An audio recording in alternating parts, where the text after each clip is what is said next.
Parmi les défis, il y aura donc tout ce qu'on doit faire concernant la pandémie, parce qu'aux États-Unis, la situation est catastrophique. Écoute, pour une quatrième journée de suite, là, on est au-delà de 100 000 cas en l'espace de 24 heures.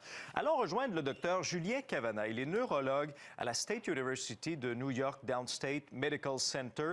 Bonjour, docteur Cavanagh. Bonjour. Alors, je suis curieux de vous entendre d'ailleurs là-dessus. Quelle est votre première réaction de à la confirmation de Joe Biden à la présidence, mais aussi sur l'impact qu'il aura sur la COVID-19 et la lutte que les États-Unis devront absolument mener au cours des prochains mois?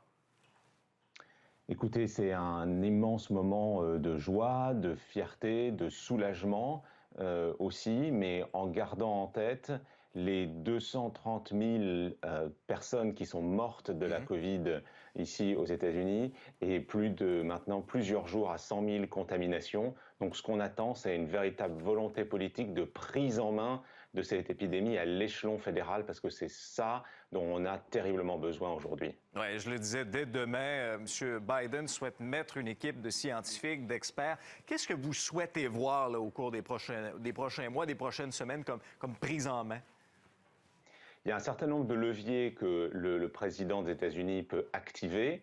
Un des premiers, c'est déjà de se mettre en phase avec les acteurs de santé publique pour qu'il y ait un message unifié auprès du peuple américain.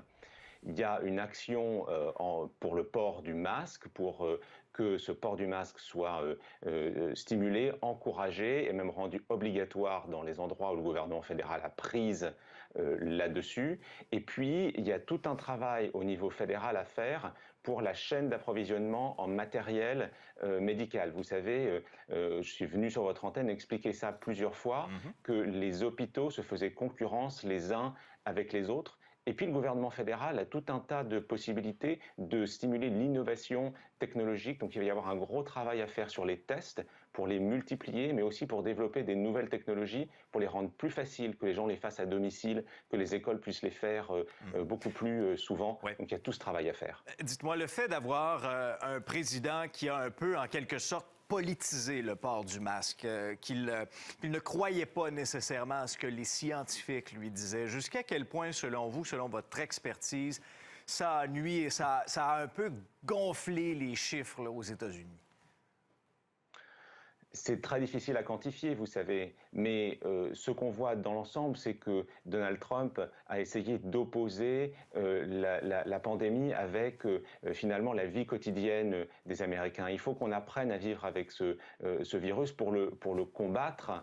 Dans le sillon des meetings, des rallyes Donald Trump, il y a une étude de Stanford qui nous montre qu'il y a sans doute eu près de 30 000 contaminations et peut-être même 700 morts. Donc vous voyez, c'est vraiment ce mépris pour les recommandations de santé publique qui émanaient de ce président Trump, et on espère que ça, c'est terminé. Oui, on souhaite également qu'avec tous les rassemblements qu'il y a eu hier, plusieurs portaient le masque, mais la distanciation physique n'était pas respectée. On verra bien les impacts de tout ça.